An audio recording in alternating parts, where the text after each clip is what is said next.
Madame Mortagne ne devrait pas tarder. Monsieur Guerzou, il va arriver, il est sur la route. Madame Duménil. Présent. Monsieur Moreau. Présent. Madame Daoudi. Présent. Monsieur Pic. Présent. Madame Benaïda.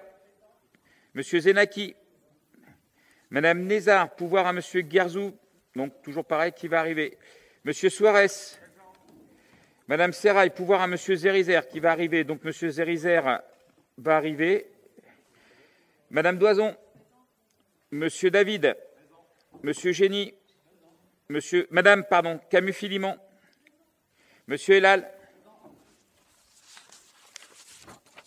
Monsieur Damion. Madame Djerbi, absente, pouvoir à Monsieur Moreau. Madame Antunes, absente, pouvoir à Monsieur Aparicio. Madame Groux, absente, pouvoir à Monsieur Forest. Monsieur Forest. Madame Ferreira. Alors, Monsieur Lelier, donc, devrait arriver. Il est là, présent. Monsieur Pelzer, donc, sur la route, il devrait arriver. Et Monsieur Renou. Merci. Sofiane. C'est bon? Donc, Monsieur Zenaki, secrétaire de séance. Voilà. Donc, on va commencer par l'approbation du procès-verbal. Est-ce qu'il y a des questions? Monsieur Forest. Bonsoir à tous. Bon, je vais retirer mon masque parce que je n'arrive pas à causer. Ah. Ouais. Concernant le dernier PV, c'est plus une suggestion qu'une question. Est-ce qu'il serait bien d'ajouter dans le PV les réponses que Monsieur le DGS m'a données sur la décision numéro 153, la délibération numéro 5, afin de conserver une trace écrite, même si c'est a posteriori, mais il m'a donné cette info. Alors je la rappelle, concernant la décision numéro 153, ça concernait la convention entre la ville et l'association La Ruche Beaumontoise. Et apparemment, il y a un travail complémentaire qui est en cours avec l'association et une délibération sera présentée lors d'un prochain conseil municipal. C'est la réponse qu'on m'a donnée. Ça, c'est pour la première, donc c'est plus une décision, ça sera une délibération. Et puis concernant la délibération numéro 05, l'ouverture par anticipation de crédit budgétaire pour la section d'investissement 2021, une délibération complétée sera présentée lors du prochain conseil municipal. Est-ce que ça serait possible de remettre ça dans le PV? Bien sûr, M. Forest, il n'y a aucun souci. On rajoutera juste sur la décision numéro 5 qu'elle a été validée par la préfecture, mais qui nous ont conseillé de rajouter les éléments supplémentaires. Voilà. Donc c'est pour ça qu'on l'a remise aujourd'hui en délibération, mais elle avait été quand même validée. Donc on a demandé à la préfecture si on pouvait la représenter avec les éléments supplémentaires de façon à ce que l'opposition l'ait, et ils nous ont dit oui, il n'y a pas de souci. Voilà. Est-ce qu'il y a d'autres questions?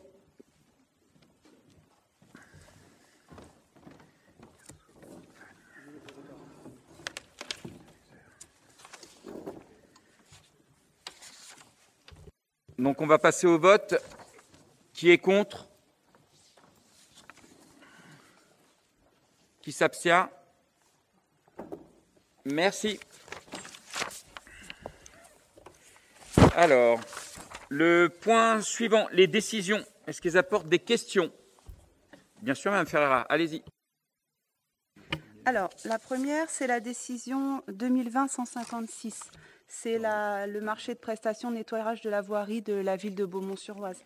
En fait, dans ce marché, il y a le nettoyage de la halle du marché et entre autres le jeudi, mais sauf erreur, le jeudi, pour l'instant, il n'y a pas de marché. Il va revenir ou parce que c'est noté dans la prestation? Je vous dis celle-là et les autres après? Ah, d'accord. Et ensuite, la dernière décision, la 2021-014. En fait, c'est une déclaration préalable pour changer les logements en bureau du bâtiment, si je ne me trompe pas, qui est à côté de l'école Louis Roussel. En fait, on aimerait savoir les bureaux pour qui, parce que ce sera non accessible au public. Merci. Alors, pour votre première question par rapport à la voirie, effectivement, on va reprendre le marché le jeudi, mais cette fois, ça sera l'après-midi. Donc, du coup, vous le savez en avant-première. On va le tenter puisqu'on l'a fait une première fois sur trois jeudis matins. C'était une catastrophe, il n'y avait rien, il n'y avait personne. Bon, bref, on essaye, qui tente rien à rien. Donc on a fait on va faire un deuxième essai, mais cette fois l'après-midi, c'est-à-dire de 16h à 20h. Le marché sera ouvert à Beaumont. On a sondé un peu la population, ils sont très intéressés, ils disent oui, ça peut être bien, après l'école, on peut aller faire un tour au marché, donc on va tester. Est-ce que ça va marcher? Je ne sais pas. Donc ça ouvrira à partir du 1er mai, 16h à 20h. Et pour la question donc 14, donc c'est l'école Louis Roussel. Alors le bâtiment de l'école Louis Roussel qui va servir au service jeunesse, et on est en train de changer certaines choses dans les bâtiments de la commune. Donc le service jeunesse va se trouver là-bas. Par contre, la réception du public se fera avec un accueil unique à la mairie, directement au bureau, à la mairie, voilà. Et donc les gens verront au bureau unique et après seront reçus par une personne. Il y aura des permanences ou des rendez-vous mis en place de façon à ce que ça soit plus simple. Et le service jeunesse sera de l'autre côté. Voilà. Comme là, par exemple, comme ça, vous n'aurez pas de surprise, ça sera indiqué sur Facebook avant que quelqu'un nous dise « oui, c'est lui qui a eu l'idée ».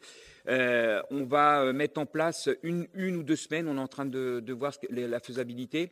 Ici, sur la salle de Haut-Lagrange, on va installer des tables et les gens pourront venir s'inscrire pour l'école directement avec une permanence sur à peu près 1 ou 2 semaines. On va regarder le meilleur délai, peut-être 3 s'il faut.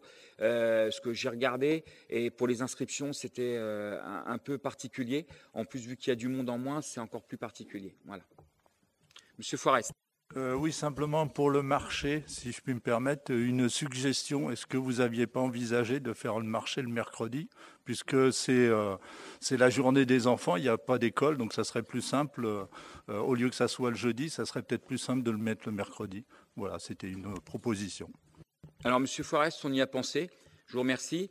La seule chose, c'est qu'on ne veut pas faire concurrence à nos voisins de Persan qui ont déjà des difficultés actuellement. Donc, on pense qu'un jeudi après-midi, ça serait beaucoup mieux. On teste, on verra bien ce que ça donne. Mais on ne veut pas faire concurrence à Persan et qu'à un moment ou à un autre, il y a un des deux marchés qui meurt complètement. Voilà. Et on va finir ce côté-là. Oui, c'est juste une petite précision pour l'abonnement de la fibre. La décision 154 sur la fibre, est-ce que ça concerne tous les services de la mairie? Excusez-moi, mais...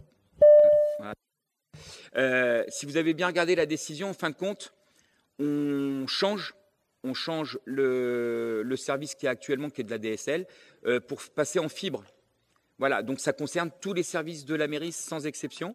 Et il y a même ici où on n'a pas, malheureusement, il n'y a pas la fibre dans cette salle, c'est encore à l'ancienne. Donc on est en train de voir pour installer la fibre aussi dans la salle de Haut-Lagrange, afin que tout le monde puisse bénéficier de la Wi-Fi. Voilà. Oui. Et le montant indiqué, ça concerne un abonnement ou la totalité des abonnements? Non, puisque après, sur certaines parties, c'est des abonnements différents. Par exemple, ici, c'est une box il y avait déjà un abonnement à part. Donc, il faudra qu'on fasse la modification de cette box-là qu'il y avait ici en un abonnement. Donc, c'est déjà quelque chose qu'on paye en abonnement ADSL et on va le passer tout en fibre. OK. Voilà. Mais pour la décision-là, ça concerne que la mairie et après, ça sera tous les bâtiments si vous préférez. Voilà. Même les écoles, puisque les écoles n'étaient pas mis en fibre. Oui. Pour finir sur les décisions, j'avais 2 questions sur 2 décisions. La 2021-001, il y a sur le marché d'acheminement et fourniture d'électricité pour les puissances à 36 kVA. Ça nous semble curieux, c'est que le nombre de prestataires sur ces marchés, parce qu'il y en a pléthore, hein, EDF, ENI, Engie, Leclerc, Énergie Totale. Comment se fait-il que nous ayons uniquement que Total Énergie, Direct Énergie qui a répondu? C'est un peu curieux parce que l'EDF n'a pas répondu, alors c'est une question. Alors, on n'a eu qu'une seule réponse, mais Dominique pourra mieux. Monsieur Pic, vous pouvez répondre, ce sera plus facile. Merci. Bien sûr, monsieur le maire. En fait, il y a eu 2 réponses. Une de Total Énergie qui est arrivée dans les délais et EDF qui a répondu, mais trop tard. Donc, on a été obligé de l'éliminer, c'est la règle. Et donc, on a que Total Énergie. Voilà, c'est aussi simple que ça. Alors Ok, qu'il y merci. avait 5 ou 6 sociétés qui ont retiré le dossier. Voilà, je ne peux pas vous en dire plus, c'est comme ça.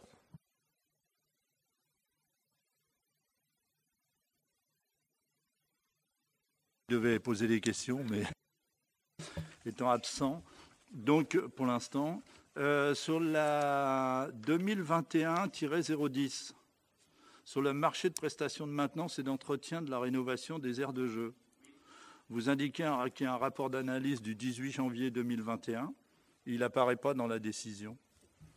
Vous nous dites qu'il y a un marché et il y a un rapport d'analyse et dans la décision, il n'a pas été fourni.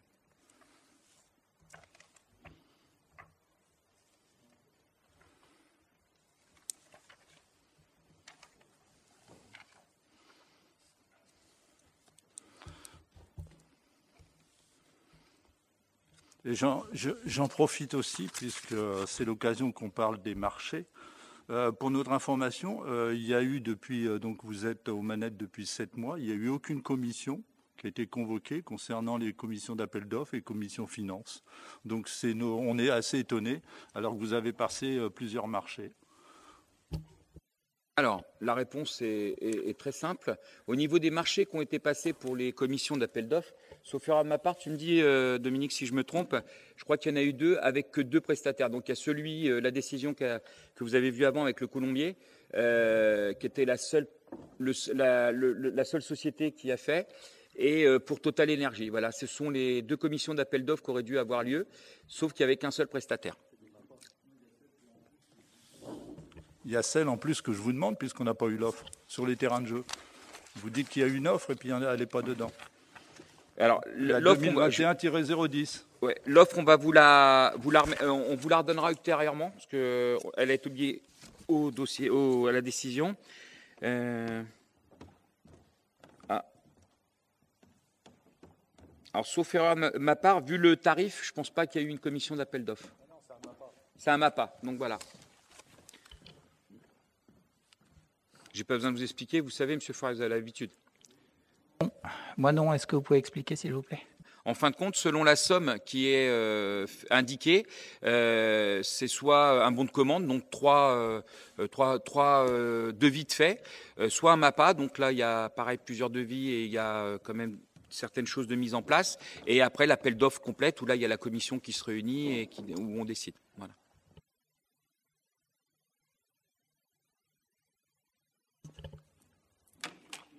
Je n'ai pas reçu de réponse concernant les commissions, hein, malgré tout. Hein. Bah, si, je viens de vous la donner, M. Forest. Soit vous écoutez. Non, mais sur une. Mais sur d'autres, il y a eu des appels d'offres. Non, non, je viens de vous dire, M. Forest, il y a eu sur deux, il y avait commission d'appel d'offres avec seulement une personne qui se présentait.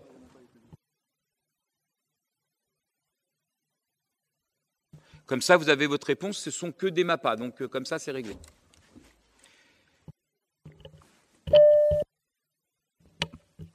Bonsoir à tous. Alors effectivement, je me suis étonné de ne trouver qu'un fournisseur d'électricité de mentionner, et peut-être que cela tient au caractère extrêmement classique du marché, puisqu'il était question de prix comme critère retenu par votre municipalité et des aspects techniques.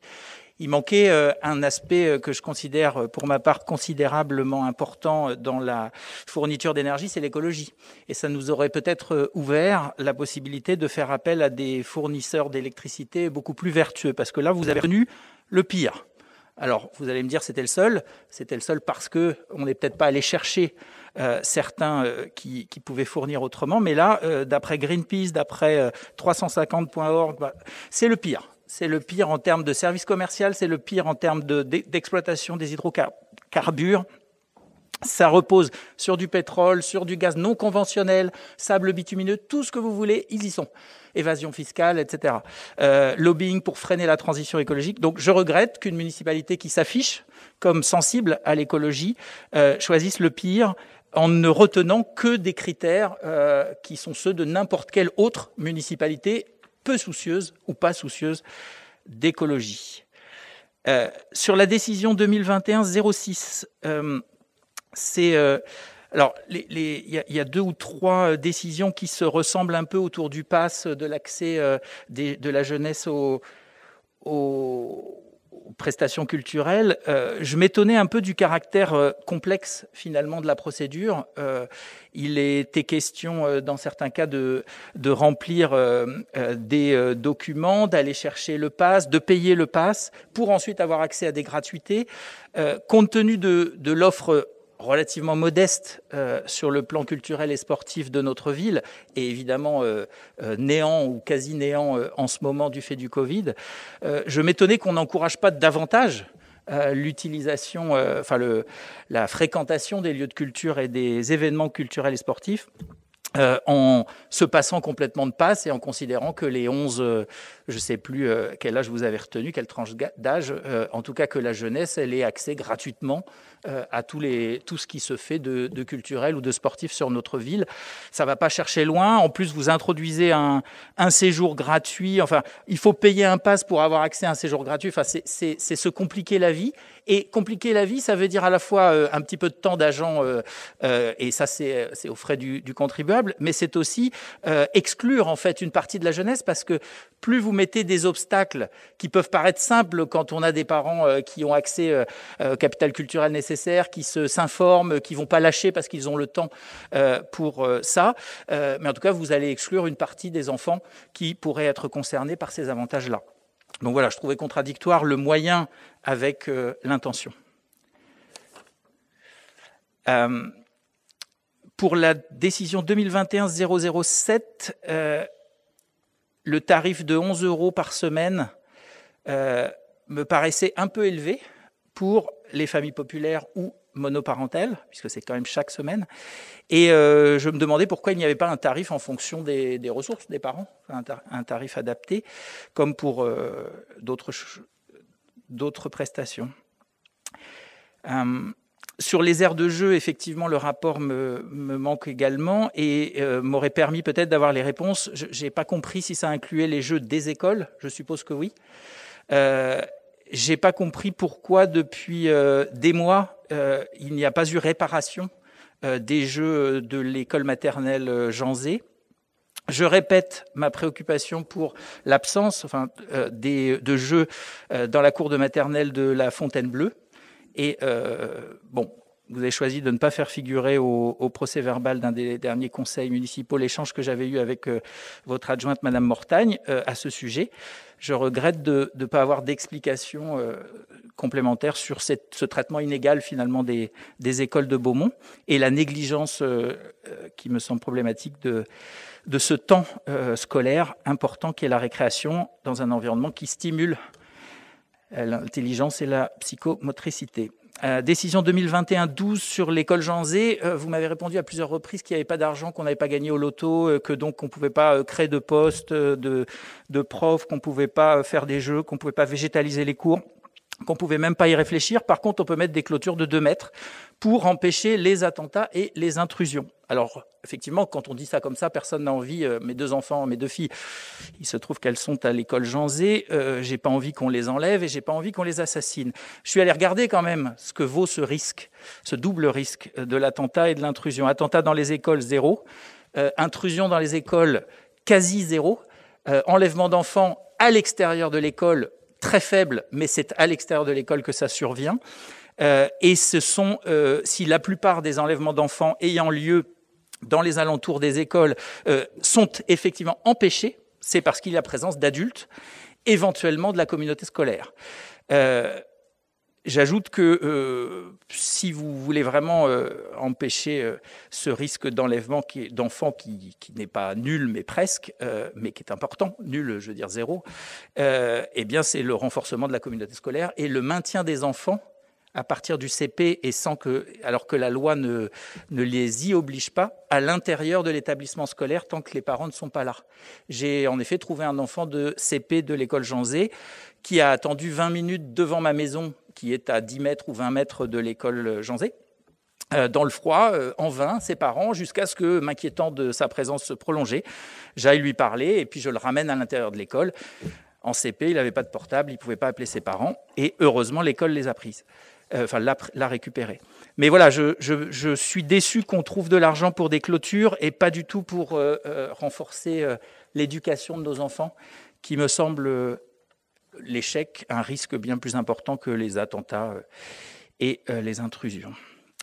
Décision 2021-14, c'était la même question, donc pour quel usage, mais ça... Voilà, merci.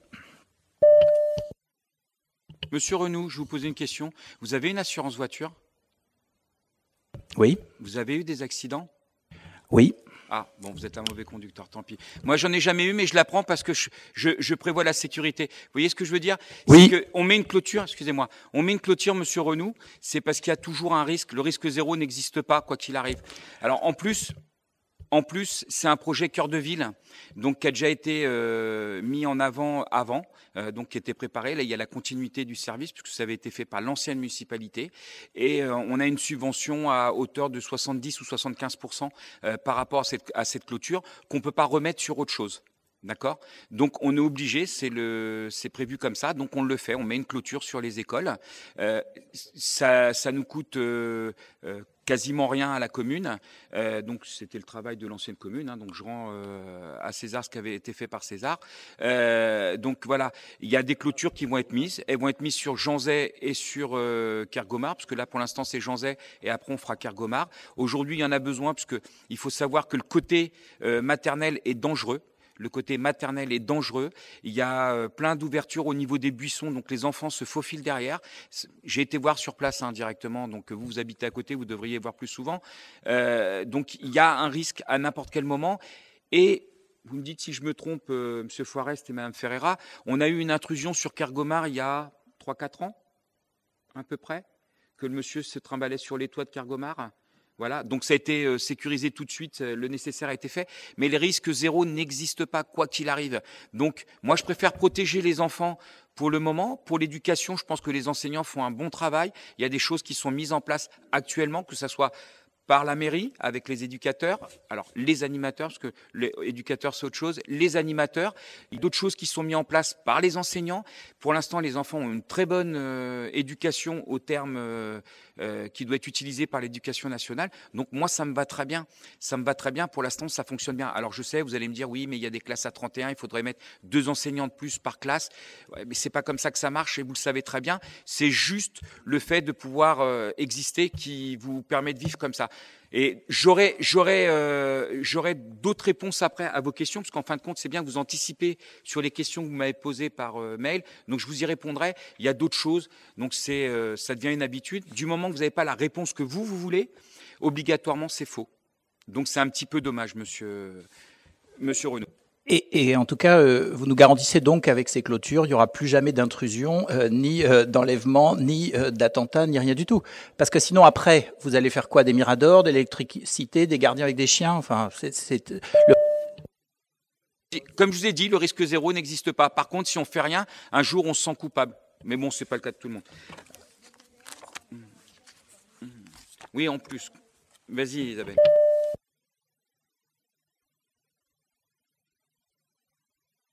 Savoir appuyer. Vous parlez de grandes barrières, etc. Il faut savoir que depuis un certain nombre d'années, il y a ce qu'on appelle le PPMS qui vaut dans les écoles et qui oblige à un certain nombre de mises en normes de l'entourage des écoles. Donc il y a des règles, des normes qui ne sont pas forcément toutes réjouissantes, mais qui sont imposées dans un cadre légal. Donc ça joue aussi sur les barrières, ça joue aussi sur l'encadrement. Effectivement, le risque zéro n'existe pas. Et je vous dirais, pour l'avoir vécu en tant que coordonnatrice dans des écoles, nous avons eu une fois les attentats, effectivement, voilà. On a vu un homme avec un fusil pas loin de l'école qui arrivait des champs. Qui s'est dirigé vers l'école. Tous les enfants ont été mis en sécurité au sein de l'école. Il s'avérait que c'était un chasseur qui a perdu son chemin et s'est retrouvé devant l'école. Mais en même temps, ces grilles, cette possibilité de mettre à l'abri les élèves, eh bien, on était bien content de les avoir. Sachant que la municipalité, qui n'est pas une municipalité de droite ou d'extrême droite, ou je ne sais quoi, il n'y a pas de connotation politique dans la mise en œuvre des barrières, avait revu toutes les fermetures des écoles pour pouvoir permettre une mise en sécurité. Donc effectivement, c'est sûr qu'un grillage, c'est pas très esthétique, mais en même temps, compte tenu des obligations légales, eh bien on s'y plie. Alors moi, je n'ai pas en tête les mesures exactes, mais effectivement, ça fait des grands grillages. Voilà, surtout pour les petits pitchouns de maternelle. Voilà pour la question de... Du coup, j'ai pas compris si on le faisait parce que c'était nécessaire, parce que c'était obligatoire en plan normatif, ou parce que ça avait déjà été décidé et qu'on n'avait pas le choix. D'accord. Les trois... Je précise qu'en Suisse, ils mettent des toits grillagés au-dessus des écoles aussi. Hein, donc je pense que ça pourrait être la prochaine étape. C'est intéressant. La notion de cage est très protecteur pour les poules, par exemple.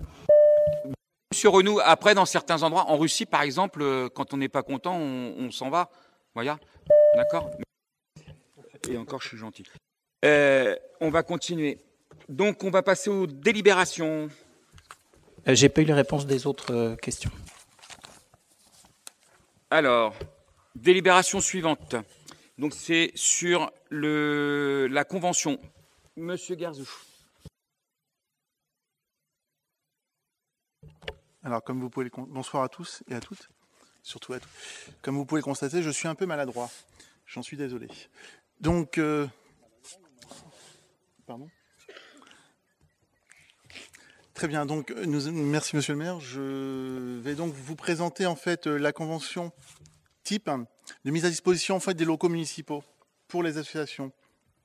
Donc, comme vous avez pu le voir, en fait, la ville en fait possède en fait un tissu associatif en fait riche, étendu, qui participe effectivement activement à la vie de la commune. Dans ce cadre, et depuis effectivement de nombreuses années, la ville met à disposition gratuitement, au service effectivement des associations aussi bien sportives que culturelles, de loisirs, des salles situées en fait dans les différents bâtiments municipaux. À ce titre, et pour faire court, puisque le document vous l'avez en fait devant vous, on a mis en place en fait une convention type qui est proposée en fait en annexe 1. Qui présente effectivement cette délibération et qui permet justement une mise à disposition des salles, des espaces, des salles, au profit en fait des associations, dans un cadre en fait qui différemment en fait de la fois précédente, organisée par l'ancienne municipalité, n'a pas en fait vocation à être dans l'esprit en fait sans faire de polémique, de mise à disposition en fait moyennant du temps ou de l'énergie en fait des associations. On est parti dans l'esprit en fait que libre à chacun, à chaque association de vouloir participer à des événements municipaux ou pas, et que ça ne rentrait pas en fait dans ce cadre-là, et cette mise à disposition ne rentrait pas dans ce cadre-là. Donc vous avez certainement dû constater effectivement et lu cette convention, et donc nous mettons aux voix par le biais de Monsieur le Maire cette délibération. Jean-Michel. Merci Abder. Alors, je vais rajouter 2-3 petites choses. La convention a été faite dans le but que les associations soient un petit peu plus indépendantes. Je voulais quand même vous préciser, excusez-moi, que je suis désolé, Monsieur le Maire, que cette convention en fait a une vocation et une durée en fait de 3 ans. C'est-à-dire que dans le cadre de cette convention, en fait, on part dans un accord en fait de 3 ans qui sera en fait remis en question seulement si effectivement les horaires devaient changer ou si la nature même de l'association devait changer. Sinon, elle perdurerait en fait sur 3 ans. Excusez-moi, Monsieur le Maire. Alors, je disais donc, je vais reprendre. Le but, c'est de donner un petit peu plus d'indépendance aux associations beaumontoises. Je pense que c'est le moteur de la ville. J'en profite pour remercier en même temps tous les bénévoles qui sont dans nos associations et qui font énormément de choses. On essaiera de faire aussi une nouvelle attribution des subventions, donc ça sera pour l'année prochaine, parce que cette année c'était trop court pour pouvoir retravailler dessus. Mais pour l'année 2022, au niveau des subventions, on fera d'une autre forme. Donc voilà. Donc le but, c'est de faire une démocratisation plus importante des associations beaumontoises. On va passer. Est-ce qu'il y a des questions? Oui, Madame Ferreira. Je voudrais juste, quand vous dites association ou organisme, qu'est-ce que vous entendez par organisme? Alors, je suis désolée, mais j'ai en fait, on a envoyé nos questions, mais j'ai eu une concernant justement des associations.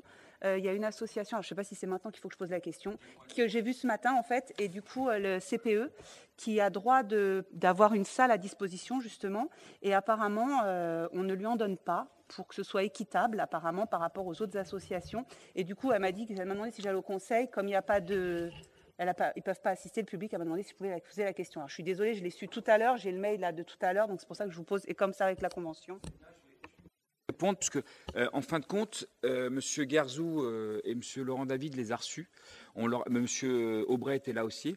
On les a reçus, on leur a expliqué. On leur a mis le texte de loi devant le nez, puisqu'ils n'arrivent pas à comprendre. En fin de compte, les salles ne peuvent pas être prêtées à tout ce qui est sportif. D'accord ? Je dis bien sportif. Par contre, on a dit, si vous voulez faire du dessin, parce qu'ils ont aussi du dessin et de la peinture, en respectant les règles sanitaires, vous pouvez. Donc, c'est toute activité sportive.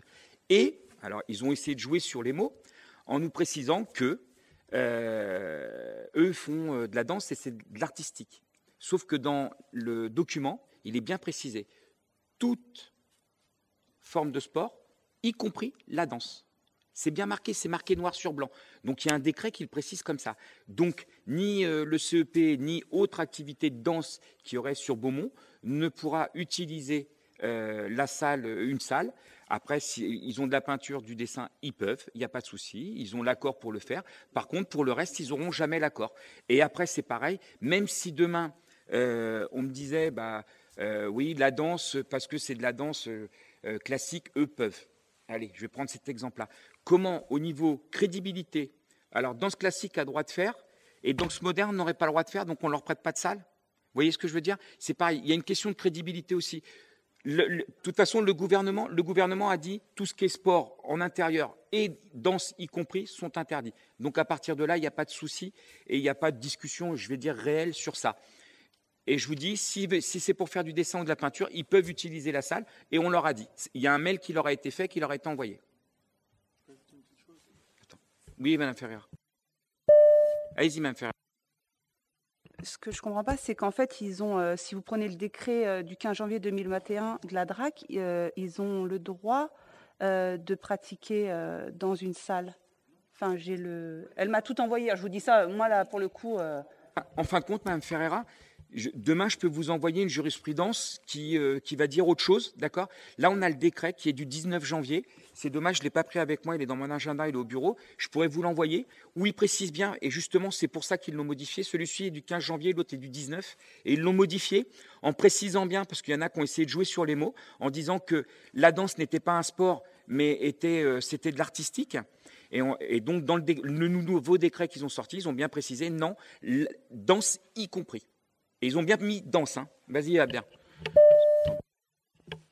Je voulais juste vous préciser, Madame Ferreira, que notre volonté, en fait, c'est vraiment effectivement de s'orienter vers le maximum de possibilités, en fait, données aux associations de pouvoir pratiquer. On est dans une situation avec la Covid qui est très pénalisante pour les associations. Donc, on a toujours eu la volonté, et on l'a, de mettre à disposition et d'être facilitateur, en fait, dans l'accès et dans les services. Donc, on est vraiment fait dans cette optique-là, et c'est exactement pour ça qu'on les a reçus et qu'on leur a mis en fait les éléments factuels pour qu'ils puissent comprendre aussi notre décision. C'est pas une décision en fait qu'on se veut en fait en étant aux affaires, mais c'est juste respecter la loi telle qu'elle est définie.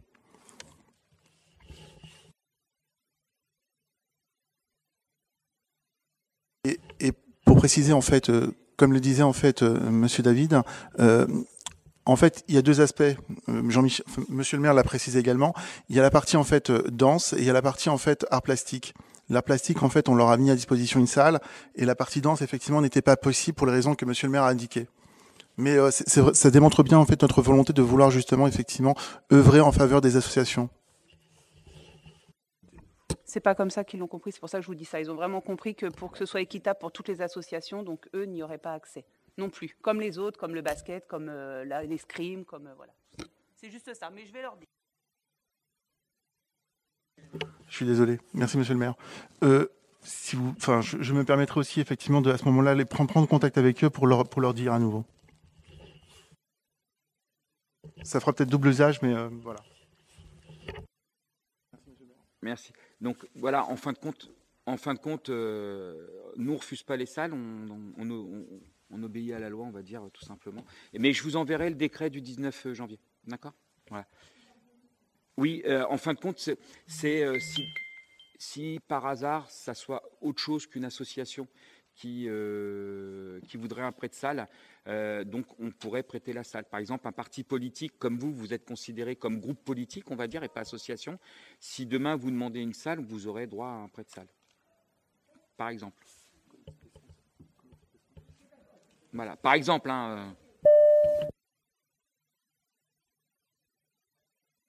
Mais Monsieur Renou, il suffit qu'il fasse la demande, il l'a, comme vous, si vous faites la demande. Voilà, c'est... si. Après, on va pas y revenir parce que vous savez très bien. Voilà. Monsieur Pelzard, vous avez une question? Non? C'est bon? Monsieur Renou. Merci. Sur le même sujet, alors je vous remercie d'avoir listé du coup les salles disponibles sur la commune. Juste une question pour ma gouverne. Vous introduisez une convention entre partenaires, entre guillemets, associations et collectivités. Il n'y avait pas de convention avant de mise à disposition des salles sur la durée? Alors, ça me chagrine, Monsieur Renou. Excusez-moi, votre micro. Ah ben moi, j'étais boycotté par l'ancienne mairie. Donc, non, vous n'avez pas... Non, attendez. Monsieur Guerzou vient d'expliquer, il vient prendre le temps de vous expliquer qu'avant, il y avait une convention et on changeait parce qu'il y a certaines choses qui ne nous plaisaient pas à nous. Alors, c'était le choix de l'ancienne municipalité et je respecte. Aujourd'hui, nous, il y a des choses qu'on veut modifier parce qu'avant, il y avait, si vous vouliez pouvoir avoir des subventions, une salle ou autre, il y avait des choses à faire en plus. C'est-à-dire que vous devez venir au marché de Noël ou des choses comme ça. Bon, ça, on l'a supprimé parce que moi, j'estime que c'est pas... et l'équipe, c'est même pas moi, c'est l'équipe en général qui estime que c'est pas le rôle leur rôle de faire ça. Par contre, on les invitera, s'ils veulent venir, ils peuvent venir et pourront participer. Là-dessus, il n'y a pas de souci, mais il n'y aura pas d'obligation. Voilà. Donc, on a modifié la convention par rapport à ça. Et après, il y aura d'autres choses qui se mettront en place. Par exemple, pour les subventions, on est en train de réfléchir par rapport aux Beaumontois, mettre un petit peu plus, par rapport à ceux qui viennent de l'extérieur, un petit peu moins. Voilà, selon le sport qui est pratiqué, peut-être voir avec les autres communes aussi. Si on est la seule commune à pratiquer ce sport, peut-être demander des subventions aux communes autres, comme Persan ou Berne ou Bruyères. Donc voilà, on est en train de réfléchir à essayer de mettre plusieurs projets en place de façon à ce que les associations puissent vivre un petit peu mieux, surtout par rapport à la situation difficile qu'il y a aujourd'hui. Alors merci pour ces précisions qui me semblent aller dans le bon sens. Je regrette que vous ne nous associiez pas à cette réflexion parce que je pense que la totalité des sensibilités que nous représentons et notre connaissance respective du monde associatif pourrait enrichir la réflexion. Mais en tout cas, ça me semble aller dans le bon sens. Alors, juste quelques précisions aussi que je voudrais vous demander. Sur les demandes ponctuelles, vous l'avez mentionné un peu brièvement en disant ce sera possible, vous aurez. Est-ce que là aussi il peut y avoir un processus un peu plus transparent parce que nous allons tous aller vous demander individuellement ou à tel ou tel de vos adjoints, sans savoir évidemment si vous avez accepté, accordé à d'autres ce que peut-être vous pourriez nous refuser. Ça rejoint ma demande générale de transparence. Est-ce que toutes les conventions peuvent être publiées sur le site internet parce que je vois pas quel caractère confidentiel il pourrait y avoir. C'est une façon aussi de savoir pour un habitant à la fois qu'il y a traitement à peu près équivalent ou qu'en tout cas, si différence il y a, elle se justifie au nom de tel ou tel critère. Et puis aussi tout simplement de savoir qui occupe quelle salle à quel moment et si j'ai envie d'aller voir le club de ping-pong parce que je veux voir s'il y a du monde, si c'est sympa, et ben je sais à quelle heure et à quel endroit me rendre, etc. Enfin, en tout cas, cette transparence minimale, donc à la fois pour les conventions qui engagent durablement, pour les demandes ponctuelles et leur traitement, positif ou négatif, et aussi la question des stands, parce qu'en effet, l'ancienne municipalité a usé, abusé, je crois, de ces rapports qu'il ne faut pas appeler clientélistes, hein, bien sûr, avec les associations. Il y aura, j'espère, de nouveau des événements municipaux, culturels, sportifs d'importance, et donc des stands de crêpes, de ceci, de cela, ouverts peut-être aux associations. Est-ce qu'on peut aussi avoir un processus transparent pas d'appel d'offres, on n'est pas obligé d'être dans le formalisme excessif, mais en tout cas, un système qui permet à tout un chacun, associatif bien sûr, ou club sportif, de tenir son stand. Pour que là encore, il n'y ait pas des traitements préférentiels ou le soupçon de traitement préférentiel. Alors, vous voyez, je vais être méchant, je vais défendre l'ancienne municipalité. Vous voyez, moi, à chaque fois que excusez-moi, mais j'étais président du PI, à chaque fois que j'ai demandé quelque chose, je l'ai eu. Donc déjà là-dessus, je vais pas dire quoi que ce soit. Vous aviez des rapports privilégiés, sans doute. Je pense pas, mais bon, ça après c'est une autre histoire.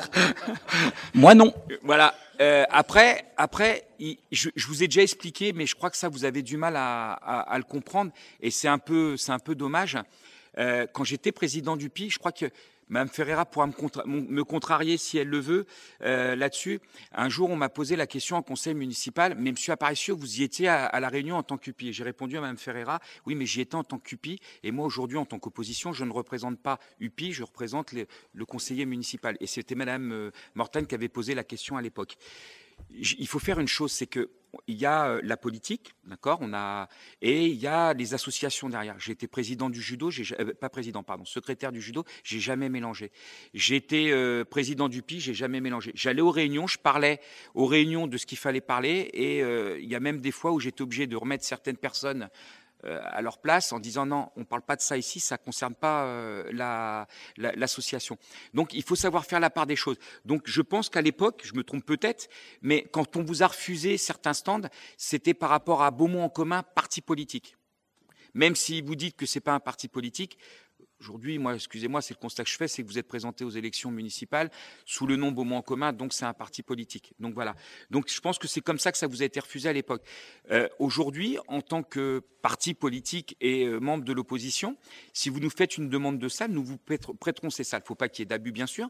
C'est surtout pour les préparations de conseil municipal, donc quand on aura droit, parce qu'aujourd'hui, malheureusement, on peut pas le faire. Mais quand vous voudrez préparer les conseils municipaux, vous nous demanderez une salle, on vous prêtera à cette salle. Si vous voulez faire une réunion exceptionnelle pour un truc bien particulier qui respecte la République, je vous la prêterai avec grand plaisir. D'accord ? Il n'y a aucun souci là-dessus, que ce soit vous ou de l'autre côté. J'ai aucun problème là-dessus. Maintenant, il faudra arrêter de tout mélanger. Quand vous êtes étiquette FCPE en école, restez FCPE. Vous mettez pas homme politique. C'est plus la même chose. D'accord ? Il faut à un moment faire la part des choses. Alors après, c'est votre choix. Là, c'est juste un conseil que je vous donne. Je suis peut-être le mauvais conseiller, mais en tout cas, c'est ce que je vous dis. Mélangez pas les deux choses. Parce que je pense que ça lasse tout le monde et ça nous lasse nous aussi. Donc, quand vous êtes à l'école, soyez école. Quand vous êtes ici, soyez ici. D'accord ? Merci. Et votre départ de l'AIPBO pour l'UPI n'était pas politique, n'avait rien à voir avec ça. Très bien. Mais alors, du coup, quand la FCPE vous a fait la demande à travers sa présidente d'une salle pour une réunion publique sur les affaires du lycée en général et les violences devant le lycée en particulier, vous avez refusé au prétexte que vous vous occupiez du problème et que vous étiez allé parler aux jeunes de Boyenval et c'était censé résoudre le problème. Il y a eu de nouveau des violences.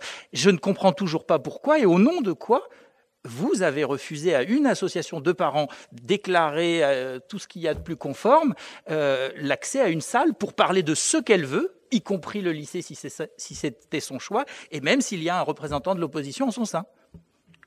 Mais vous avez sûrement une explication à nous donner. Juste un tout petit point sur le propos d'Abder. Enfin de M. Guerzou, sur les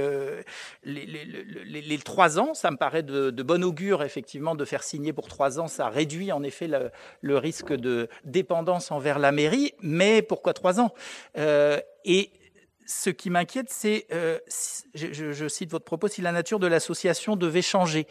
Et là, qui c'est qui va juger de la nature changeante d'une association ? Parce que il semble qu'entre vous, vous n'êtes pas complètement au clair sur est-ce que Beaumont en commun est une association, on l'était pour Abderrahmane Guerzou, ou un parti politique, pour vous. Si vous nous accordiez une salle, pas seulement pour préparer un conseil municipal, puisque ça c'est dans la loi, donc de toute façon, mais c'est pas de ça qu'il s'agit, une vie associative, y compris pour une association politique, qui peut faire de l'éducation politique, de la culture politique, etc., ça peut être d'avoir des événements publics. Et pour ça, il faut une salle ouverte au public. Ça, on est bien d'accord que ça peut rentrer positivement dans les demandes ponctuelles, dans les demandes régulières. Vous n'allez pas juste nous donner ce que la loi impose, à savoir un petit bureau dans un coin. Vous pourriez vous comporter comme l'inverse de l'intention que vous avez décrite.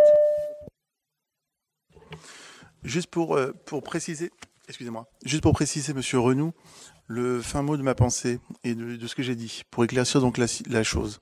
Quand je parlais d'organisation ou de modification en fait liée à l'association, je parlais en fait de changement de présidence par exemple, qui pouvait être en fait un point permettant justement de signer à nouveau la convention. Uniquement cela. Je ne vois pas en fait de structurel, je ne rentre pas en fait dans le cadre. S'il y a un changement en fait structurel déclaré préfectoralement, là effectivement ça nécessite un nouveau changement. Voilà le fin mot de ma pensée. Merci monsieur le maire. De rien. Et monsieur Renou, à titre d'information comme ça, parce que vous êtes féru en association, pour le sport, c'est ce qu'on appelle les Olympiades et tous les 3 ans ça change. Donc du coup, il y a obligatoirement une modification, c'est pour ça qu'on a fait le contrat sur 3 ans. Voilà. D'accord. Vous allez me répondre sur les stands dans les événements. Il n'y aura pas de... Enfin... Mais en fin de compte, c'est ce que je dis, quand vous n'avez pas la réponse que vous voulez, vous n'êtes pas content. Je vous ai dit, monsieur Renou, si vous demandez quelque chose, et dans la mesure du possible, ça sera fait. Donc je ne sais pas, je ne dois pas être assez clair. Bah non, c'est pas flou, c'est pas flou. Du moment que vous respectez notre République, moi j'ai aucun souci avec vous, d'accord? Voilà, merci. Donc on va passer au vote. Qui est contre? Qui s'abstient? Merci. Alors, le point suivant. Donc c'est... C'est moi. Hop, je suis du mauvais côté. Ouais, c'est Patrick. Monsieur Moreau. Oui. Donc, création et remise de poste. Je te laisse la parole, Patrick. Ouais. En fait, c'est un retrait de délibération. Donc, par délibération du 19 novembre 2020, le conseil municipal approuvait la création d'un emploi d'ingénieur territorial permanent à temps complet sur un poste de directeur-directrice des services techniques personnels contractuels. Toutefois, par courrier du 30 décembre 2020, les services du contrôle de légalité de la préfecture du Val d'Oise ont émis un recours gracieux à l'encontre de la délibération, de cette délibération. En effet, conformément à l'article 3 de la loi 83-634 du 13 juillet 83 portant droits et obligations des fonctionnaires, dite loi Le Port, donc les postes sont occupés essentiellement par des fonctionnaires titulaires. Et si vous allez voir le petit tableau de l'article 1, en fait, il a été précisé statut territorial, ce qui veut absolument rien dire. On a des statuts de fonctionnaires titulaires ou des statuts contractuels. Donc, en fait, la préfecture nous demande de retirer cette délibération et de revoter une nouvelle délibération en précisant en priorité le statut de titulaire. Et ensuite, si ça s'avère infructueux au niveau de la commission de recrutement, on peut donc recruter du personnel contractuel. Voilà.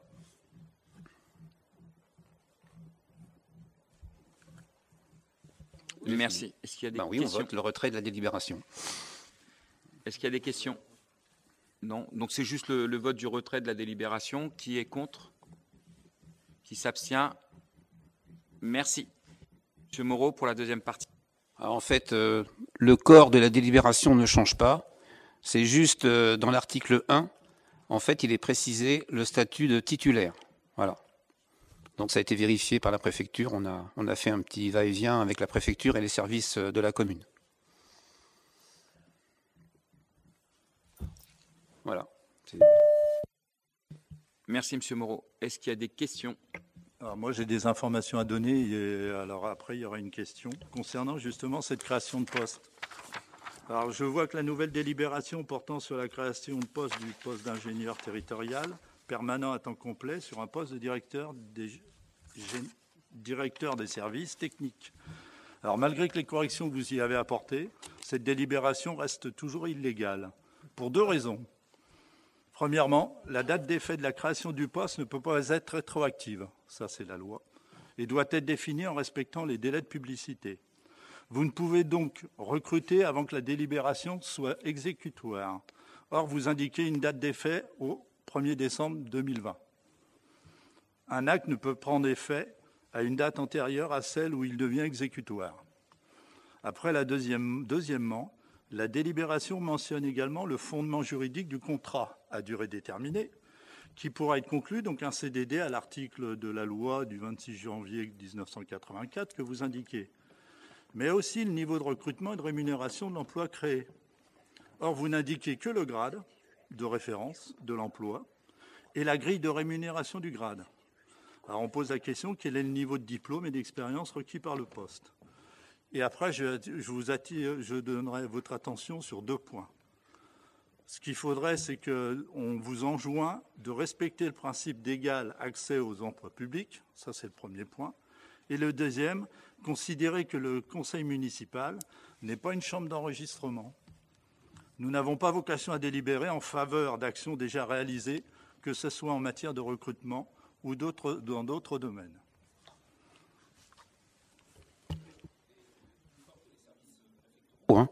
A priori,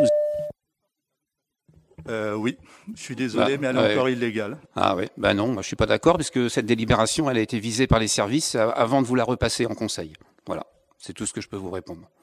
Donc je ne vois pas pourquoi vous vous ergotez sur l'illégalité de cette délibération. Je ne comprends pas bien. Bah pour vous dire que déjà, vous l'aviez préparée, elle était illégale. Donc et puis là, vous en ferez encore une deuxième. Ouais, bah, je suis désolé, c'est votre direction qui l'a préparée, cette délibération. Alors excusez-nous, mais on a été mis en défaut, vous voyez, et c'est pas de notre faute. Je l'ai pas relu. Non, mais M. Forest, nous, on a un principe, c'est qu'on assume quand on fait quelque chose. Alors, quand vous dites que c'est une chambre d'enregistrement, le conseil municipal, c'est ce qu'on a vécu pendant 6 ans. Donc, vous êtes un peu mal placé pour ça, s'il vous plaît. Déjà, ça, c'est la première chose. Je ne vous ai pas donné la parole, M. Forest. Donc, je vous demanderai 2 petites secondes. On a vu par rapport à la délibération avec la préfecture directement, elle a été traitée avec la préfecture, et pour la protection de l'agent, puisque l'agent est sur place et qu'il y avait eu une première délibération de prise, ça a été validé par la préfecture. Donc après, si vous voulez faire un recours au TA, on doit être à une dizaine de recours de la part de votre groupe. Donc du coup, continuez, nous, ça ne nous dérange pas. Vous avez été débouté 2 fois déjà, donc ça va continuer, et à partir de là, nous, on n'a pas de souci. Mais continuer, c'est une des habitudes de l'ancienne équipe de faire d'emmener tout le monde au tribunal. Donc maintenant, nous, on a pris l'habitude, donc ça ne nous dérange pas. Donc continuez, il n'y a aucun souci. Pensez par contre à l'agent. Voilà. Non, mais si j'ai rien contre l'agence, je parle du principe que vous présentez des délibérations qui sont des décisions. Vous avez eu le cas. Vous présentez des délibérations qui sont illégales. Je suis désolé, mais faites attention. Et puis, par débouté, vous me montrez quand est-ce qu'on a été débouté sur des délibérations dans le cadre de notre mandat. Non, je vous parlais là actuellement. Là, vous avez déjà attaqué 2 fois, une dizaine de fois. Je viens d'avoir une dizaine là sur des décisions et des délibérations, et j'ai eu des retours de la préfecture. Comment? On n'a pas eu la réponse. Hein. Ah bah moi je l'ai. La preuve, vous avez été débouté sur celle-là, vous serez débouté sur d'autres. Ah non, c'est pas grave. On les refera, on recommencera. Mais au moins ça prouve une chose, Monsieur Forest, c'est que nous on fait quelque chose et on peut se tromper. Il y a que les gens qui font rien qui se trompent pas. Donc c'est ce que j'ai vu pendant 6 ans. Merci, Monsieur Forest. Et de toute façon, ça fait partie d'une navette administrative entre les services d'une commune et de la préfecture. Voilà, c'est tout. C'est pas la peine de polémiquer sur tout. Je ne polémique pas, je vous donne des conseils.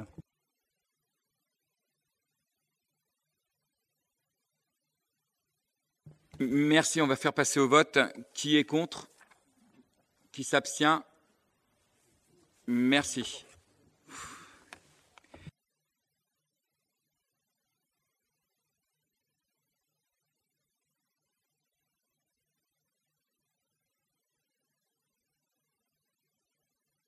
Excusez-moi, je vais remettre le micro. Donc le point suivant, c'est le plan local de sauvegarde que certains doivent connaître.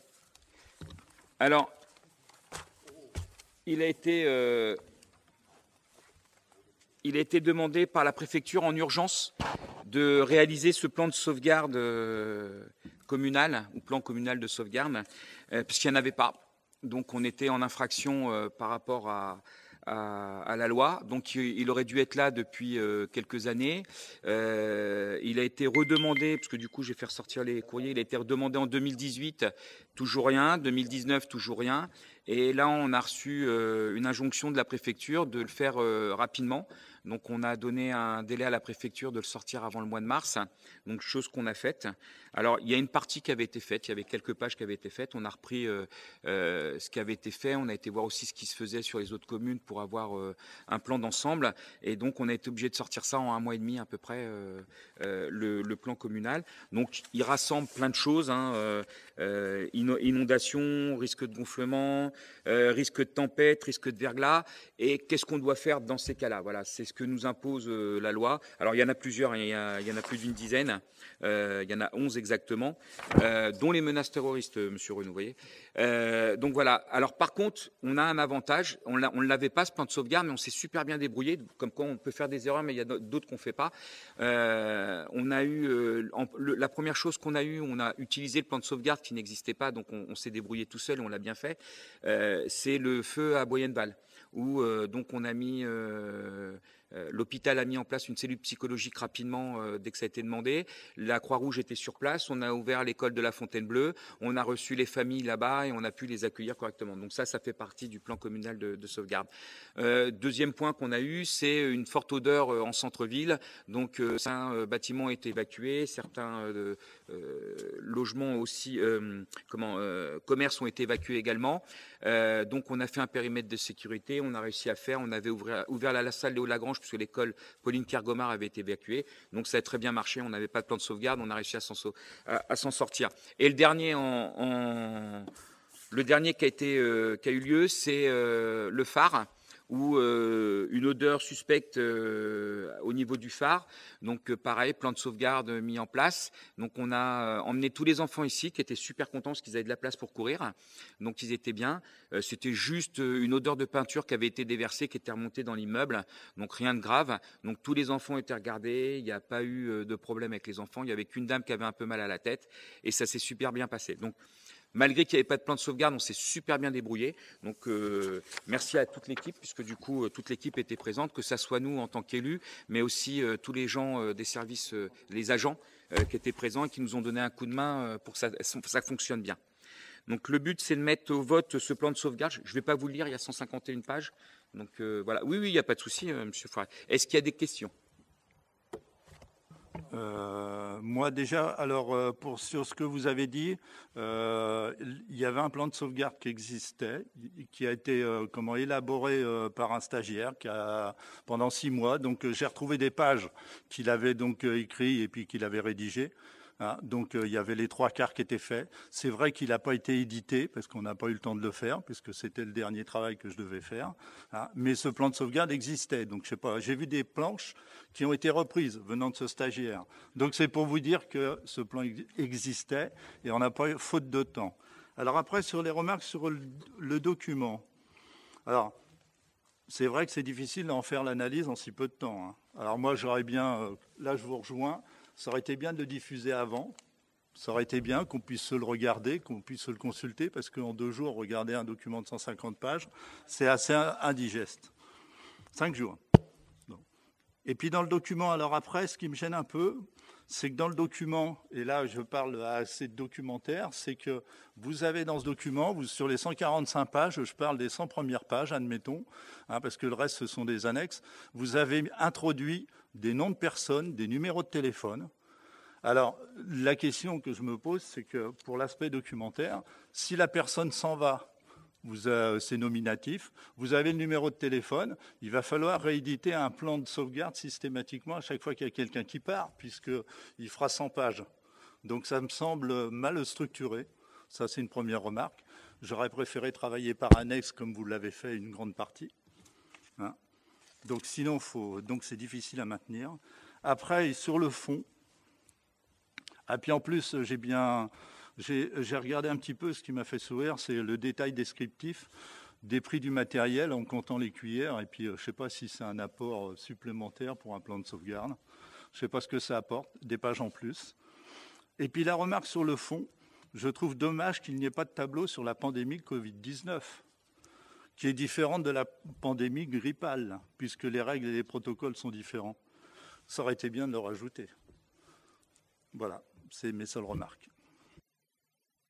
Merci, Monsieur Forest. Alors, comme j'ai précisé dès le départ, il y avait quelques pages qui avaient été faites, donc je l'ai dit dès le début. Par contre, vous aviez 6 ans pour le faire, donc je suis un peu sceptique sur ce que vous dites. Mais bon.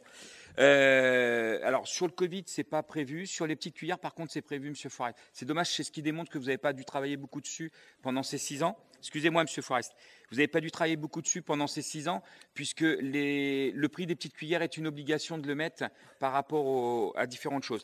La deuxième chose aussi, c'est que on vous a donné celui qui nous concerne et qui va aller aux forces de l'ordre aussi. Et il y en a un deuxième, c'est un public où il n'y a pas les numéros de téléphone, mais par contre, pour certains numéros de téléphone, c'est une obligation. Et je ne sais pas si vous avez remarqué, il nous demande même, c'est le dernier annexe si je ne me trompe pas, liste non communicable qui demande au CCAS pour les personnes âgées, personnes vulnérables. Donc on ne peut pas communiquer, par contre que la préfecture a, et qui ne sera pas communiqué à d'autres personnes que la préfecture. Puisque on n'a pas le droit, c'est illégal. Voilà. Ça ne change pas le problème de la structure du document.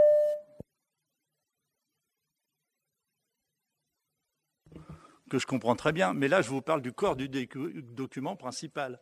C'est que vous avez des numéros de téléphone et puis des noms des gens. Si les gens s'en vont, je suis désolé, vous êtes obligé de rééditer le document. C'est dommage, c'est tout ce que je vous dis. Donc, et puis pour le Covid-19, on aurait pu rajouter le tableau quand même. Et là, je suis désolé, mais bon, voilà. Mais comme je vous dis, Monsieur Forest, les gens vont partir à un moment ou à un autre, donc les noms, on est obligé de les mettre quand même. Donc c'est toujours pareil. Je pense que vous ne comprenez pas ce que je veux dire. Si, je comprends très bien. Ah bon, ce serait très bien. De toute façon, merci de répondre. Voilà, c'est ce que je vous dis, Monsieur Forest. C'est qu'à chaque fois qu'il y aura une modification, on sera obligé de rééditer, de refaire valider le document. Et même si on avait fait en annexe, puisque c'est le document complet qui est voté, donc à partir de là, même si on l'avait mis en annexe, l'annexe complète, vous auriez été obligé de la voter. Qu'on change une page, qu'on dise il y a eu la modification de la page 15, ou qu'on dise qu'on a changé l'annexe 3 ou 4, c'est la même chose. Et ces numéros, non, vous auriez sorti 4 pages au lieu de 150. Écoutez. Mais c'est ce que je viens de vous dire, Monsieur Forest. On modifie la page 15 si le nom est sur la page 15, et si c'est l'annexe 10, on aurait modifié l'annexe 10. Donc c'est exactement la même chose. Donc du coup, n'insistons pas. J'ai pas dû comprendre votre question, Monsieur Forest, alors. Je sais pas, vous me dites qu'il y a sur des pages des noms. Donc, s'il y a des noms, on changera la page, puisqu'on fera modifier la page. Mais non, monsieur, on change la page du document et ensuite on fait voter le document. Bon, c'est pas grave. Monsieur Renaud. Moi, je crois que c'est pas le nom qui compte, c'est le numéro de téléphone, parce que c'est des 07 ou 06 professionnels. Donc, ils seront, s'il y a un cadre s'en va, il est transmis à un autre cadre. Et son nom, on s'en fiche un peu. Bon, je suis pas là pour... juste avant de vous poser les questions sur le gaz, enfin l'incident gaz en centre-ville, comme ça fait écho au plan communal de sauvegarde, qu'en est-il C'était voilà. Du gaz, en fin de compte, c'est une odeur suspecte, c'est ce que je viens de dire. Non, mais c'est pareil. C'est une odeur suspecte qui est déclarée par des habitants. Donc les pompiers sont venus. En fin de compte, alors. Je ne sais pas qui était au service de l'assainissement à l'époque. Donc, ça n'a jamais été curé en bas dans l'assainissement. Donc, voilà, les tuyauteries n'ont jamais été faites, alors que c'est une obligation normalement. Et quand il a plu, il y a eu des fortes pluies. Ça dégage, on va le dire, on va appeler un chat un chat, toute la merde qui est là, qui est stockée. Et ça peut dégager des odeurs. Et c'est ce que nous ont dit les pompiers. Voilà. Donc, du coup, on a fait faire le curage. Merci. Alors, sur le fond, l'introduction du document fait état des catastrophes survenues ailleurs, et quand j'ai lu usine AZF de Total, j'ai pensé à Total Direct Energy, moi, mais je ne sais pas, ça n'a peut-être pas de rapport. J'ai pas eu ma réponse sur l'absence de critères écologiques. J'ai vu aussi que le maire a des pouvoirs de police afin, notamment, enfin ce que je savais évidemment, mais c'est rappelé, de faire cesser les pollutions de toute nature. Je voulais juste vous informer que j'allais vous demander à un moment publiquement votre opinion, mais je vous la demande pas maintenant, enfin vous pouvez me la donner si vous voulez, mais j'argumenterai sur l'installation éventuelle d'antennes 5G en rapport avec la pollution électromagnétique. Puisque des villes commencent à s'opposer à cette installation, et je voudrais savoir ce qu'il en sera de votre municipalité. Alors, j'ai lu avec intérêt les risques qui existaient sur notre commune. Un premier risque mentionné, c'est le transport de matières dangereuses au large de Beaumont. Et juste après ce passage-là, on fait état des pastilles d'iode, enfin ça s'appelle iodure de potassium, qui visent à lutter contre les pollutions radioactives. Est-ce qu'il faut en déduire que au large de Beaumont, mais tout près, il y a du transport de matières radioactives, voire nucléaires? La différence étant l'explosibilité. Et si oui, avec quelle fréquence? Et sinon, pourquoi parler de iodure? C'est une obligation de parler du... D'accord, au cas où ça pète ailleurs. Oui, d'accord. D'accord. OK. C'est vrai que dans ce pays, il y a des installations nucléaires tous les 200 km, donc c'est vrai que si ça pète à 200 km, on aura besoin de la pastille d'iode, sachant qu'elle ne sert pas à grand-chose contre la radioactivité, mais bon. Ça, c'est l'ancien chargé de campagne nucléaire de Greenpeace qui parle. Je note qu'il est question du risque terroriste, effectivement, mais seulement à l'intérieur de Beaumont. Et là, je me suis dit, mais si j'étais un terroriste, ce que je ne suis pas, avec le...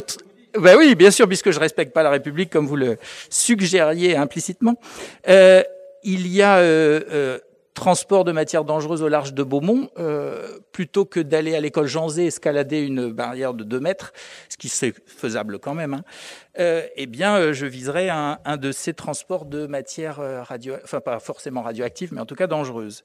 Et je me dis, c'est dommage, le plan communal de sauvegarde ne parle pas du tout de ce risque-là. Le transport passe vraiment tout près, hein, de la piscine, du Lidl, et bon, c'est ballot. Je voulais aussi... Non, c'est tout. Bon, j'ai trouvé ça drôle, monsieur Renaud. C'est bien. Parce que, alors, vous savez que le plan sauvegarde, alors je répète le nom, comme ça vous allez peut-être comprendre. Plan communal de sauvegarde. Donc communal. Donc ce qui se passe à l'extérieur, ça ne nous concerne pas parce que les autres communes font un plan communal de sauvegarde. Alors déjà, la ville est interdite aux poids lourds normalement. Quand il y a des matières dangereuses bien précises, il y a une autorisation obligatoirement à demander à la commune. Ça se fait pas comme ça déjà, d'accord. En général, la gendarmerie est avisée, tout le monde est avisé. Et puis bon, il faut que ça soit vraiment des matières radioactives, pardon. Je pense qu'il n'y en a jamais eu dans le secteur et on n'en aura pas qui vont passer à proximité. Peut-être là à Ceste, tiens, qui vont aller dans le nord, je sais pas. Mais bon, en tout cas, pour l'instant, on n'a rien eu de tout ça. Et quand ça passe sur le Val d'Oise, on est prévenu par la préfecture qui risque d'avoir un passage dangereux et tout ça est bien équipé. C'est pas fait au hasard. Donc, il risque pas d'avoir d'attaque terroriste. Par contre, sur les écoles, il y a plus de risques qu'il y ait une attaque terroriste sur une école qu'ailleurs.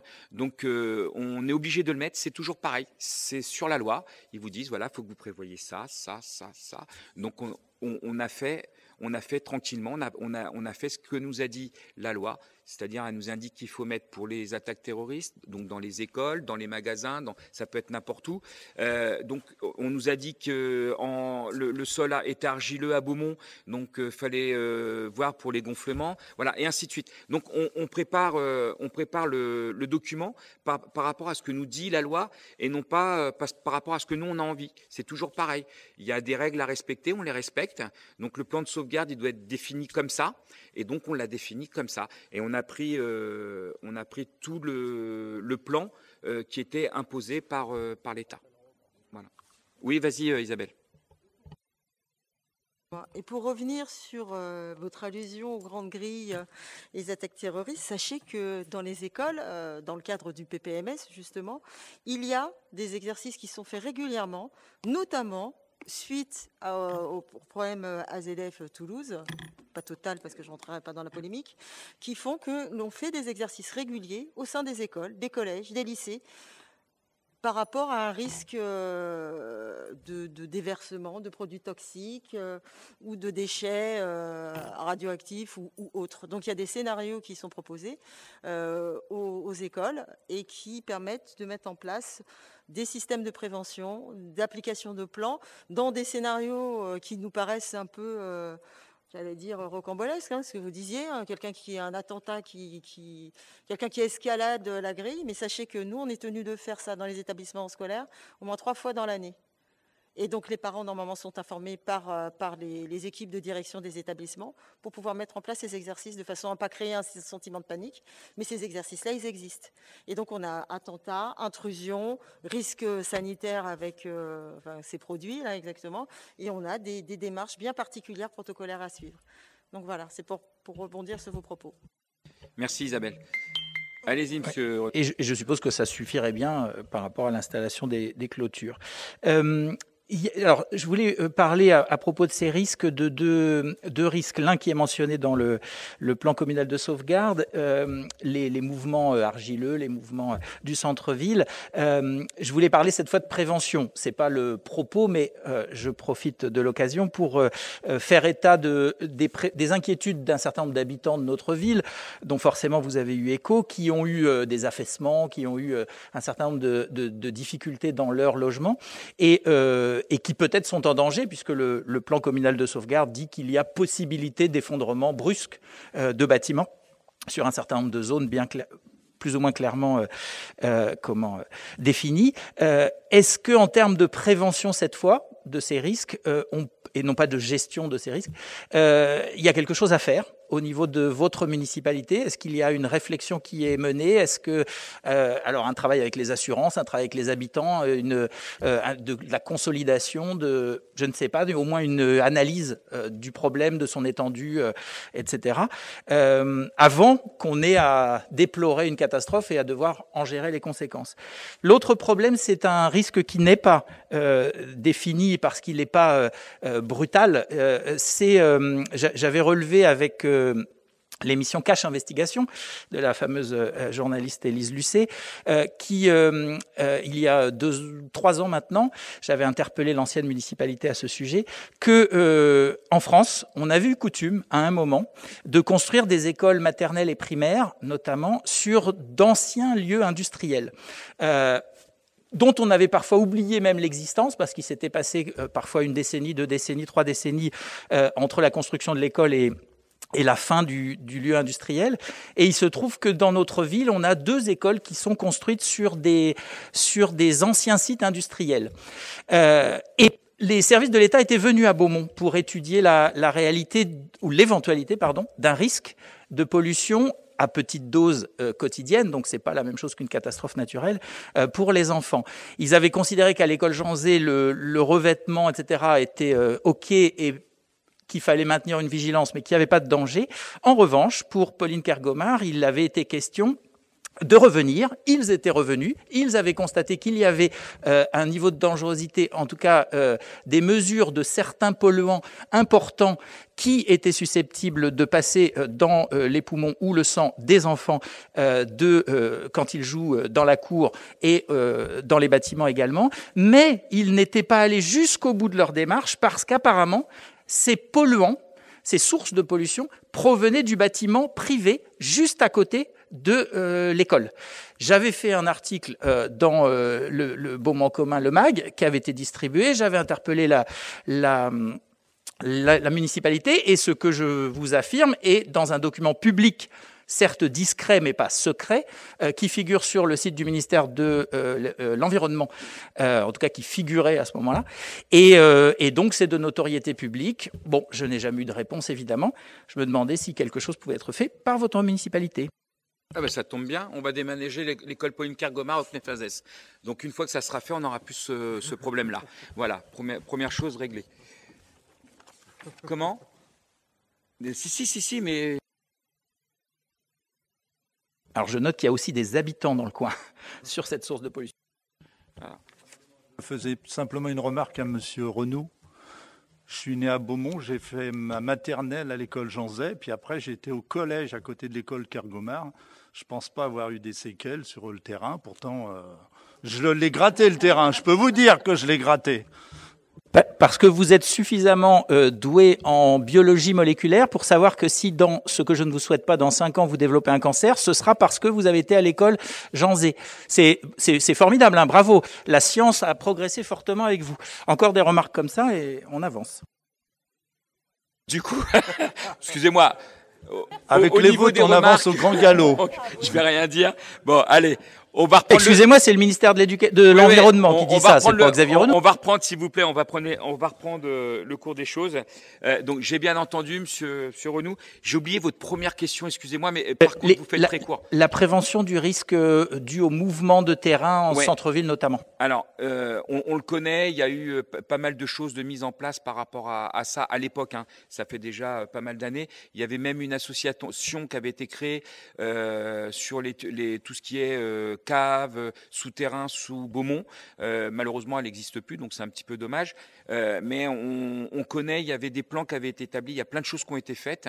À chaque fois qu'il y a une construction, normalement, c'est prévenu qu'il y a un risque sur la ville et ils font attention et ils prennent les précautions. Maintenant, comme on disait tout à l'heure, on revient au début du Conseil, risque zéro, ça n'existe pas. Donc, il faudrait interdire toutes les constructions sur Beaumont ou même tout démolir et laisser un terrain vert. Ça vous plairait avec des tentes, ça serait bien, il y aurait moins de construction et ça serait moins dur. Je passe sur la dernière remarque qui se voulait drôle. Il ne s'agit pas de tout Beaumont, hein, du centre-ville seulement et des quelques zones. Vous avez bien sûr étudié de près le plan communal.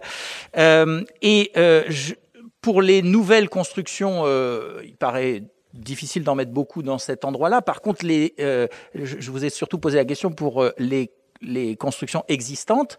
Il y a des box, par exemple, qui s'effondrent et qui tombent sur le jardin d'une personne. Il y a la courette d'un immeuble à un étage, hein, très petit, qui s'affaisse fortement et peut-être d'autres choses vont arriver. Donc, je vous parlais prévention. Donc, c'est sûr que le risque zéro n'existe pas, surtout si on fait rien. Alors, sauf erreur de ma part, hein, et après on va arrêter sur le plan communal, sauf erreur de ma part, quand vous achetez un bien, quel qu'il soit, vous êtes propriétaire des lieux et il est indiqué comment est le sol. C'est une obligation sur le PLU et d'autres sur le cadastre. Et puis je ne sais plus quel document permet de voir comment est le sol. Donc, quand vous achetez un document, vous avez ce document qui est fourni. Quand vous achetez un bien, pardon, le document est fourni. Donc, aux gens de faire attention aussi par rapport à ça. Pour ça qu'on se bat aujourd'hui par rapport à la piscine, parce qu'on estime que ça ne doit pas être construit là. Maintenant, on verra. C'est une de vos questions, donc je vous répondrai tout à l'heure. Voilà. Merci, monsieur Renaud. Donc, comme les propriétaires n'ont pas forcément informé leurs locataires, on attend que ça s'effondre sur quelqu'un pour que vous puissiez reprocher à des propriétaires de n'avoir pas fait... D'accord, je le note. Merci. Alors, c'était juste une présentation, parce qu'il faut savoir que ce plan communal de sauvegarde, on n'avait pas obligation de vous le présenter, on pouvait le mettre comme ça. Donc là, on vous l'a présenté pour que vous soyez au courant et qu'on puisse débattre dessus. Voilà. Merci.